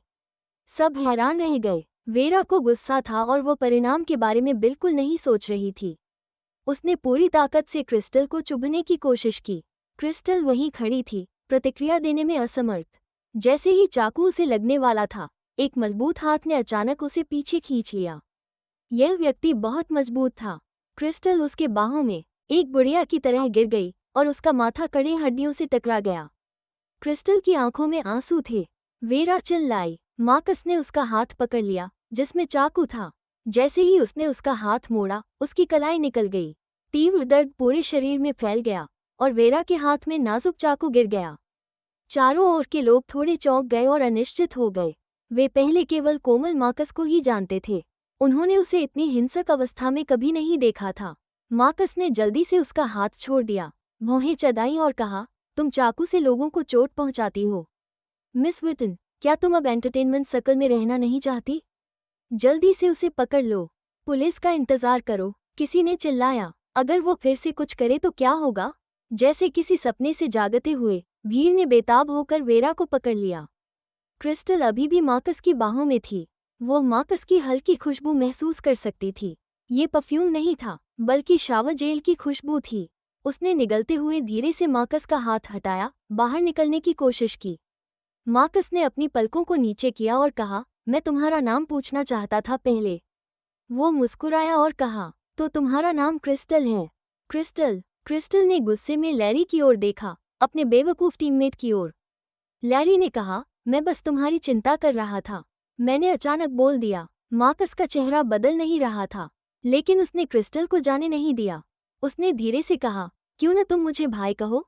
क्रिस्टल बेजुबान रह गई। केटी ने हैरानी से पूछा, मार्कस, क्या ये तुम्हारी बहन है? चैप्टर 176, भाई बहन का रहस्य। हाँ, मार्कस ने बिना हिचकिचाहट के स्वीकार किया, वो मेरी बहन है। सब लोग हैरान रह गए। मार्कस का क्रिस्टल के प्रति अच्छा रवैया उसकी उम्मीद से परे था। उसकी पलकों में कंपन था। वो मार्कस की बाहों से बाहर निकली और कुछ नहीं बोली। मार्कस मुस्कुराया और पूछा, क्या तुम मुझे नहीं पहचानती? मैं हाल ही में बहुत व्यस्त रहा। यह मेरी गलती है कि तुमने मुझे नहीं देखा। मैं तुम्हें डिनर पर ले चलूंगा। स्पष्ट था कि मार्कस बहुत कोमल था, लेकिन क्रिस्टल को उससे कोई दया महसूस नहीं हुई।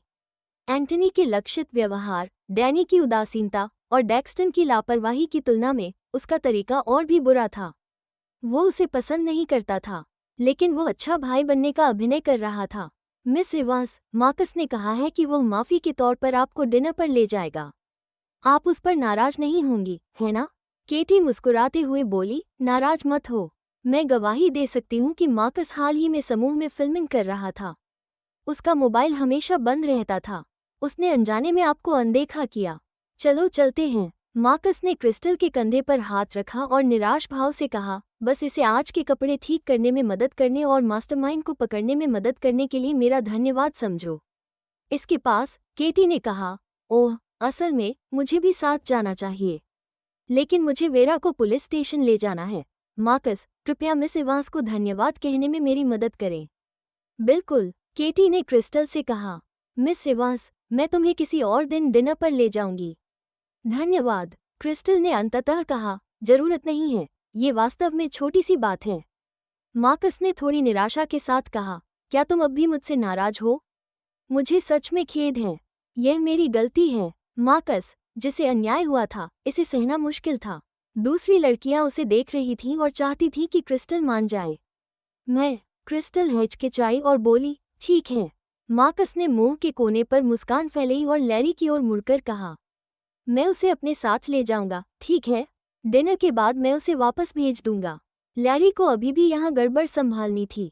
लगभग 9 बजे थे। डर था कि क्रिस्टल भूखी न रह जाए, इसलिए उसने सिर हिलाया और कहा, ठीक है। मार्कस ने क्रिस्टल से कहा, चलो। ओह, क्रिस्टल ने मार्कस का अनुसरण किया। वेरा उनके पीछे डर के साथ देख रही थी। भाई बहन, वे भाई बहन हैं? केटी ने ताना मारा, तुम कहते हो कि तुम्हें मार्कस पसंद है, लेकिन तुमने सच में उसकी बहन को चोट पहुंचाई? बस हार मानो, तुम्हें जीवन में मौका नहीं मिलेगा।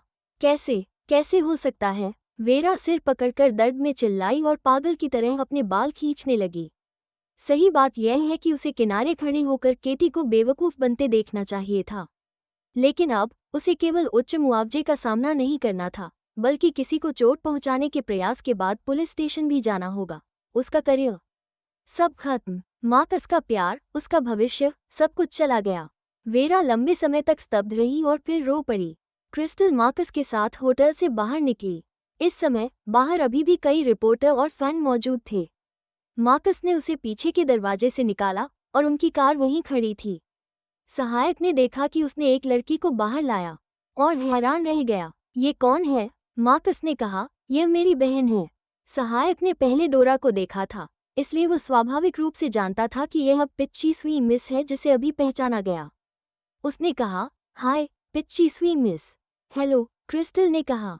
मार्कस ने क्रिस्टल के लिए कार का दरवाजा खोला और कहा, मुझे एक बहुत स्वादिष्ट रेस्टोरेंट पता है, लेकिन वो थोड़ी दूर है। क्या ये ठीक है? क्रिस्टल ने सिर हिलाया। ठीक है। मार्कस मुस्कुराया और कहा, कालीन, चलो रेस्टोरेंट चलते हैं। चैप्टर 177 फुल कोर्ट रेस्टोरेंट और क्रिस्टल की परेशानी। कालीन हैरान रह गया। Full court restaurant? Full court restaurant केवल थोड़ी दूर नहीं था, बल्कि काफी दूर था। मार्कस ने उसे चुपचाप देखा। क्या हुआ? कुछ नहीं, कालीन जल्दी से बोला, मैं मालिक को कॉल करके रिजर्वेशन कर दूंगा। जब कार चल पड़ी तो क्रिस्टल की नज़रों में बाहर के लोग धीरे धीरे कम होते गए। क्रिस्टल ने खिड़की के बाहर पहाड़ी की चोटियों की ओर देखा। मार्कस ने समझाया, फुल कोर्ट रेस्टोरेंट पहाड़ी के बीच में बना है। यह मेरे एक दोस्त का निवेश है। उसे शांत जगहें पसंद हैं, इसलिए ये रेस्टोरेंट दूर दराज है। क्रिस्टल ने सिर्फ ओह कहा। मार्कस ने भौहें चढ़ाते हुए पूछा, तुम मुझे पसंद नहीं करती? नहीं, क्रिस्टल ने धीरे से कहा। मार्कस मुस्कुराया, हम अभी अभी मिले हैं, इसलिए हम एक दूसरे को अच्छी तरह नहीं जानते। ये सामान्य है। क्या तुम फेयरबी में सब कुछ समझ गई हो? मैं ठीक हूँ, क्रिस्टल ने कहा। मार्कस ने देखा कि क्रिस्टल का मूड अच्छा नहीं है, इसलिए वो चुप हो गया। फुल कोर्ट रेस्टोरेंट वास्तव में बहुत दूर था और जब वे वहां पहुंचे लगभग 10 बजे हो गए। सौभाग्य से कालीन ने पहले से रिजर्वेशन कर लिया था, इसलिए जैसे ही वे पहुंचे वे बैठ गए। मार्कस ने झूठ नहीं कहा। यहाँ का खाना वाकई स्वादिष्ट था। आज तुम्हारी मदद के लिए धन्यवाद। मार्कस ने पुदीने के पानी वाला कप उठाया और कहा, वरना मुझे सच में नहीं पता था कि इस शो को कैसे खत्म करना है। कुछ नहीं, क्रिस्टल ने अपना ग्लास उठाया और उसके ग्लास से टकराया। ये तो बस एक छोटी सी बात थी। तुम्हारे लिए छोटी बात है, लेकिन इसने हमें बहुत मदद की। मार्कस मुस्कुराया, तुम कढ़ाई जानती हो? मैं वाकई हैरान हूँ। मैंने थोड़ा सीखा है। क्रिस्टल ने सिर झुकाया और खाने लगी। मार्कस ने ज्यादा नहीं खाया। उसने देखा कि क्रिस्टल बच्चे की तरह खाना खा रही है। उसके चेहरे पर कोई भाव नहीं था, लेकिन जब क्रिस्टल ने देखा तो उसके चेहरे पर एक कोमल मुस्कान थी। डिनर के बाद मार्कस ने आसमान की ओर देखा और कहा, आज रात का मौसम अच्छा है, क्या हम थोड़ी सैर करें? पाचन के लिए अच्छा होगा। क्रिस्टल ने अभी थोड़ी ज्यादा खाया था। वो शर्माई और बोली, ठीक है। स्पष्ट था कि मार्कस अक्सर यहाँ आता था। वो रास्ते से परिचित था और क्रिस्टल को पहाड़ी से नीचे ले गया। उन्होंने छोटे रास्तों से घूमते हुए चलना शुरू किया। जल्द ही क्रिस्टल चक्कर खाने लगी और उसे नहीं पता था कि वो कहाँ है। चलो वापस चलते हैं, मैं थोड़ी थकी हूँ। क्रिस्टल ने सिर घुमाया और कहा, और उसकी आवाज़ अचानक रुक गई। मार्कस कहीं दिखाई नहीं दिया। वो घबरा गई। मार्कस, कोई जवाब नहीं आया। क्रिस्टल ने चारों ओर देखा, लेकिन वहाँ कोई नहीं था। सौभाग्य से वो ठोस मानसिकता वाली थी, वरना अगर वो अकेली जंगल में रहती तो डर के मारे मर जाती। क्रिस्टल ने अपनी निचली होंठ को काटा और फ़ोन निकालकर कॉल करने की कोशिश की। तभी उसे एहसास हुआ कि उसने फ़ोन मार्कस की कार में छोड़ दिया है। क्रिस्टल के पास बोलने के लिए कुछ नहीं बचा। सौभाग्य से वहाँ एक स्ट्रीट लाइट थी। क्रिस्टल ने रोशनी का पालन किया और जंगल से बाहर निकली। जब वो सड़क तक पहुंची तो देखा कि यह एक 3 रास्तों वाला चौराहा था। यदि वो सड़क पर चलती तो फुल कोर्ट रेस्टोरेंट लौटने का केवल 1/3 मौका था। ग्रेट, क्रिस्टल ने सोचा। मार्कस ने उसे यहाँ छोड़ दिया। क्रिस्टल निश्चित रूप से विश्वास नहीं करेगी कि उसने ये जानबूझकर नहीं किया। एक दिन जब उसके पास वाकई कोई बड़ा कार्ड होगा, वो निश्चित रूप से मार्कस के पास ट्रक भेजेगी। क्रिस्टल सड़क के किनारे दुखी होकर बैठ गई। स्ट्रीट लाइट ने उसकी छवि लंबी खींच दी और वो बहुत छोटी लग रही थी। जो लोग इसे नहीं जानते थे वे सोचते कि वो कोई जंगली जानवर है। मार्कस इतना बुरा कैसे हो सकता है? क्रिस्टल ने सोचा। पहाड़ी पर तापमान कम था और जब हवा चली तो वो भयंकर ठंडी थी। क्रिस्टल गोल हो गई और जितना ज्यादा वो सोचती उतना ज्यादा उसे अन्याय महसूस हुआ। अन्याय के आंसू उसकी गालों पर टपकने लगे। मार्कस, वो इतना बुरा कैसे हो सकता है? उसने तो साफ तौर पर उसकी मदद की थी। चैप्टर 178 रात का पहाड़ी और हारोल्ड की मदद। मार्कस कार की पिछली सीट पर झुका हुआ था बिना किसी भाव के। कालीन ने लंबे समय तक हिचकिचाने के बाद कहा, मार्कस, क्या तुम सच में उसे वहां छोड़ रहे हो? अगर कुछ हो गया तो मुझे इससे क्या लेना देना? मार्कस ने ठंडे स्वर में कहा। कालीन तुरंत चुप हो गया। कहा जाता था कि मार्कस नरमिजाज और सज्जन है, लेकिन केवल कालीन, जो कई सालों से उसके साथ था, जानता था कि यह व्यक्ति दिखने में कोमल है, लेकिन वास्तव में वो सबसे उदासीन और ठंडा है। ऐसा लगता था जैसे उसका दिल भी ठंडा हो, बिना किसी गर्मजोशी के। पीछे की सीट पर क्रिस्टल का फोन लगातार बज रहा था। कोई उसे कॉल कर रहा था। मार्कस ने बिना देखे फोन बंद कर दिया। कालीन ने गहरी सांस ली और कहा, मार्कस, आखिरकार वो तुम्हारी असली बहन है। रात के समय पहाड़ी में छोटी लड़की के लिए यह वास्तव में खतरनाक है। भले ही यहाँ जंगली जानवर न हो, लेकिन अगर वो बुरे लोगों से मिल गई। इतना देर हो गई है, कोई पहाड़ी पर नहीं जाएगा। मार्कस ने हल्के स्वर में कहा, वो इसे अपने भाई से सबक समझ सकती है। उसे दूसरों पर इतना आसानी से भरोसा नहीं करना चाहिए। कालीन ने गहरी सांस ली। क्रिस्टल नहीं जानती थी कि वो कितनी देर तक वहां बैठी रही। वो देखना चाहती थी कि कोई कार गुजर रही है या नहीं, लेकिन जैसे ही वो सोने ही वाली थी, सड़क अभी भी शांत थी। क्रिस्टल ने आंसू पोंछे और अपने आप को और कसकर गले लगाया। वो सोच रही थी कि क्या उसे अपनी भावनाओं के आधार पर कोई रास्ता चुनना चाहिए। तभी उसने एक चमकती कार की रोशनी देखी। उसने रोशनी को रोकने के लिए हाथ उठाया, देखा कि कार धीरे धीरे पास आ रही है और अंत में उसके सामने रुक गई। कार का दरवाजा खुला और आदमी ड्राइवर की सीट से बाहर आया। कार की रोशनी के खिलाफ वो उसका चेहरा साफ नहीं देख पाई। उसने केवल महसूस किया कि उसके कंधे चौड़े और पैर लंबे हैं। उसका लंबा काला विंडब्रेकिंग रोशनी को चीरता हुआ रात के अंधकार में जैसे धीरे धीरे घुल रहा हो। इस क्षण सब कुछ शांत था और दुनिया असीमित लग रही थी। वो दुनिया में अकेला था। क्रिस्टल ने धीरे धीरे अपनी आंखें पोंछी। आदमी उसके सामने रुका और थोड़ा झुककर नीचे की ओर देखा। चलो देखते हैं कि मैंने क्या पाया। एक छोटी सी मशरूम जैसी रोती नाक। क्रिस्टल अपने आंसू रोक नहीं पाई। वो अचानक खड़ी हो गई और जोर जोर से रोते हुए उसके बाहों में हर्सफ फेंक दी। बूहू बूहू बूहू। मुझे लगा कि मुझे छोड़ दिया गया। हारोल्ड ने उसे गले लगाया। वो लंबे समय तक ठंडी हवा में थी और उसका शरीर ठंडा हो गया था। उसने क्रिस्टल को अपने कोट में खींचा और उसके बालों को छुआ। तुम छोड़ दी गई नहीं हो, मैं तो तुम्हारे पास लेने आई ही हूं ना। जितना अधिक उसने क्रिस्टल को शांत किया, उतना ही अधिक वो जोर जोर से रोती रही और उसका शरीर कांप रहा था। हारोल्ड ने उसका चेहरा देखा और देखा कि उसका चेहरा बिल्कुल लाल हो गया था, जैसे एक बिल्ली का बच्चा। उसने मुस्कुराते हुए कहा, तुमने इतनी देर रोई, क्या तुम थक नहीं गई? क्रिस्टल ने अटकते हुए कहा, तुम मुझ पर हंस रहे हो। तुम ही बेवकूफ हो, क्या मैं तुम पर हंस नहीं सकता?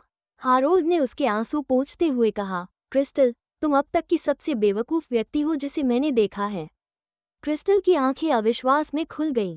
तुम सिर्फ मुझ पर हंस रहे हो ही नहीं, बल्कि मुझे डांट भी रहे हो। उसने हारोल्ड को रोकने की कोशिश की। मैं तुमसे नफरत करती हूँ। हारोल्ड ने उसे अपने बाहों में खींचा और कहा, मुझे भी लगता है कि मैं बेवकूफ हूँ। मैंने एक छोटे मूर्ख को लेने के लिए 1 घंटे से ज्यादा ड्राइव किया। क्रिस्टल ने सुंघा। तुमने खुद को क्यों गालियां दी? हारोल्ड ने कहा, मैंने कभी मूर्खों से निपटा ही नहीं। तुमने मुझे एक अपवाद बनने दिया। क्रिस्टल रोती रही और बोली, क्या तुम मुझे डांटना बंद कर सकते हो? मैं सच में दुखी हूँ। उसने हारोल्ड की कॉलर पकड़ी और दबे स्वर में कहा, मैं घर जाना चाहती हूँ। हारोल्ड ने सहमति में उसका हाथ पकड़ा और कहा, ठीक है, मैं तुम्हें घर ले जाऊंगा। चैप्टर 179, हारोल्ड का स्नेह और क्रिस्टल की नाराजगी। क्रिस्टल ने अपने आंसू पोंछे और कार में बैठ गई। उसकी दयनीय हालत देखकर हारोल्ड झुककर उसका सीट बेल्ट बांध दिया। अगर तुम फिर रोओगी तो तुम्हारी आंखें अखरोट जैसी सूज जाएंगी। मैं रोक नहीं सकती, बूहू, मुझे बहुत दुख हो रहा है।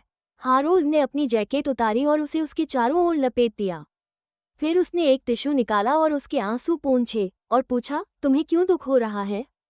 क्रिस्टल की पलकें लंबी और घनी थीं और आंसू उनके ऊपर पड़ते ही चिपक गए थे, जिससे वो और अधिक दुखी दिखाई देती थी। उसके गुलाबी नाक के साथ उसने कहा, आज मैंने स्पष्ट रूप से मार्कस की बहुत मदद की। उसने कहा कि वो मुझे खाने पर ले जाएगा, लेकिन वो मुझे यहाँ छोड़कर चला गया। मुझे दुख नहीं होना चाहिए। हारोल्ड ने थोड़ा रुका और सलाह दी, वो कोई चीज़ नहीं है, तुम उसके लिए क्यों रो रही हो? इसकी कोई कीमत नहीं है। क्रिस्टल ने अपने आंसू चुपचाप पोंछे। लेकिन मैं बस दुखी हूँ। उसकी त्वचा पहले से ही कोमल थी और जब उसने इसे जोर से पोंछा तो ये लाल हो गई। हारोल्ड ने उसका कलाई पकड़ी। अगर तुम उससे नाराज हो तो मैं तुम्हें उसके पास लेकर जाकर शिकायत करूंगा। क्रिस्टल ने अपने होंठ मोड़े। छोड़ो। उसने अपना सिर झुकाया, कपड़ों का हेम खींचा और धीरे से कहा, उसने अपनी माँ मुझे नुकसान पहुंचाने की वजह से खो दी। वो मुझे पसंद नहीं करता और मैं नहीं चाहती कि वो अब मेरा भाई बने। हारोल्ड ने सिसकते हुए कहा, तुम लोगों को इतनी आसानी से तंग कैसे होने देती हो? तुम्हें क्यों क्रिस्टल कहा गया? तुम्हें क्यों स्क्विशी नहीं कहा गया? सभी तुम्हें दबा सकते हैं। क्रिस्टल ने आश्चर्यचकित कहा, तुम फिर से मुझे डांट रहे हो? नहीं। हारोल्ड मुस्कुराया, ये वास्तव में नर्म है। अब से मैं तुम्हें सॉफ्टी कहूंगा। क्रिस्टल ने हंसी रोकते हुए कहा, मुझे कोई बेवजह नाम मत दो। एक क्षण के लिए रुकी, फिर उसने पूछा, तुम्हें कैसे पता कि मैं यहाँ हूँ? हारोल्ड ने कार स्टार्ट करते हुए भौहें उठाई। टेलीपैथी? क्रिस्टल ने हल्के स्वर में कहा, मैं सितंबर में कॉलेज स्टूडेंट बनने वाली हूँ। मुझे ऐसी झूठ मत बताओ जिसे 3 साल के बच्चे भी न माने। मैंने किसी को तुम्हारे मोबाइल फोन का स्थान ढूंढने के लिए कहा था, हारोल्ड ने हल्के स्वर में कहा। अरे, क्रिस्टल जल्दी बोली, मेरा फोन अभी भी मार्कस की कार में है। मैं किसी को इसे वापस लेने दूंगा। हारोल्ड ने कहा, सीधे बैठो। क्रिस्टल की आवाज़ अब भी थोड़ी भारी थी। हारोल्ड की जैकेट में सिमटकर उसने आखिरकार कहा, मास्टर वाइट, लगता है कि जब भी मुझे दुख होता है तुम आ जाते हो। उसने अपना सिर घुमाकर हारोल्ड की प्रोफाइल देखी। यह आदमी परफेक्ट लग रहा था। चाहे किसी भी कोण से देखा जाए वो अभी भी बेहद आकर्षक था। हालांकि कभी कभी मैं तुमसे नाराज होती हूँ। क्रिस्टल की आवाज़ नर्म थी, लेकिन मुझे अभी भी लगता है कि तुम ही वो व्यक्ति हो जो मुझसे सबसे अच्छा व्यवहार करता है। क्या तुम्हें कोई और तारीफ नहीं आती? हारोल्ड ने कहा, उदाहरण के लिए पूरे संसार में तुम सिर्फ मुझे ही पसंद करती हो। क्रिस्टल ने लाल होते हुए कहा, मैं सिर्फ तुम्हें ही पसंद नहीं करती, मुझे कोको भी पसंद है। तो चलो विषय बदलते हैं। हारोल्ड ने कहा, अगर मैं तुम्हारे साथ इतना अच्छा व्यवहार करता हूँ तो तुम फिर भी मुझसे नाराज कैसे हो सकती हो? क्योंकि कभी कभी तुम बुरे होते हो। उदाहरण के लिए, जब मैं पिछली बार सुस्त थी तुमने मेरी पिंक चेरी अंडरवियर पर टिप्पणी की। तुम्हें तो वही छोटे शार्क वाले पसंद हैं। मेरी एस्थेटिक मानक से मुझे लगता है कि गुलाबी अधिक आकर्षक है। क्रिस्टल गुस्से में बोली, तुम उन्हें पहन रही हो या मैं पहन रही हूँ? हारोल्ड हंसा, तो जब तुम उन्हें पहनती हो तो मैं देखूं या तुम देखोगी? क्रिस्टल चुप रह गई। मुझे यहीं छोड़ दो। हारोल्ड ने उसे आश्चर्यचकित होकर देखा। यह नर्सरी बस नहीं है, मैं बाहर उतरना चाहती हूँ। चैप्टर 180, हारोल्ड और क्रिस्टल का निकट क्षण। हारोल्ड ने वास्तव में कार रोक दी। उतरो। क्रिस्टल जल्दी से उसका हाथ पकड़कर बोली, मैं तो बस कह रही थी। मैं कार से नहीं उतर रही। हारोल्ड ने उसकी ओर देखा और फिर कहा, मैं तुमसे नाराज हूँ। क्रिस्टल समझ नहीं पाई। आगे आदमी ने जोड़ा, तुम्हें इसे ठीक करने के लिए मुझे चुंबन करना होगा। क्रिस्टल हैरान हो गई। उसका चेहरा और भी लाल हो गया। उसकी आवाज़ नासिक और धीमी हो गई। मैं अभी सच में दुखी हूँ। तुम ऐसा क्यों कर रहे हो? मैं भी सच में दुखी हूँ। क्रिस्टल ने मुंह फुलाया और थोड़ी हिचकिचाई। अचानक हारोल्ड झुक गया, उनकी नाक लगभग टकरा गई। हैरान, वो पीछे हटना चाही, लेकिन उसने उसके सिर के पीछे हाथ रख दिया। पीछे हटने की कोई जगह नहीं छोड़ी। क्रिस्टल ने अपनी शर्ट का हेम कसकर पकड़ा। मास्टर वाइट, आप? हारोल्ड की आंखों में मुस्कान थी। क्या तुम इतनी डरी हुई हो? तुम्हारी पलकों ने अभी तक कांपना बंद नहीं किया। क्रिस्टल ने मुंह फुलाया। अगर मैं कहूं कि मैं डर गई हूं, क्या तुम मुझे जाने दोगे? नहीं, हारोल्ड ने कहा, तुम सच में आसानी से डरने वाली हो। क्रिस्टल को कोई पलटवार समझ नहीं आया। कितना बुरा आदमी। हारोल्ड की पलकों ने झुकते हुए क्रिस्टल के भरे होठों के कोने पर नजर डाली। वो कांप गई और हल्का सांस निकला। हारोल्ड ने उसके कान में फुसफुसाया, सॉफ्टी, अपनी आंखें बंद करो। क्रिस्टल हमेशा आज्ञाकारी रही थी। अवचेतन रूप से उसने अपनी आंखें बंद कर लीं। सर के पीछे का हाथ अचानक खींचा, उसे आगे ले जाने के लिए मजबूर किया। वो ऐसे थी जैसे कोई बलिदान चढ़ाने वाला हो, अपने आप को समर्पित कर रही हो। उसके नर्म होंठ हारोल्ड के थोड़े पतले होंठों से टकराए। प्रतिक्रिया देने से पहले हारोल्ड ने हमला शुरू कर दिया। क्रिस्टल ने आदमी को धक्का दिया। मैं सांस नहीं ले पा रही। हारोल्ड ने उसे थोड़ा छोड़ा। लड़की चकराई जैसे वो नशे में हो। मजे से उसने जीभ ठोकर मारी। तुम इतनी मूर्ख क्यों हो, लड़की? क्रिस्टल ने आंसुओं भरी नजरों से उसे देखा। मैं मैंने कभी किसी को चूमा नहीं। हारोल्ड ने उसके बच्चे जैसे गाल को चुटकी में लिया। ठीक है, मैं तुम्हें माफ कर देता हूँ। धन्यवाद, शुक्रिया देने की जरूरत नहीं, हारोल्ड ने कहा। मैं अब और परेशान नहीं करूँगा।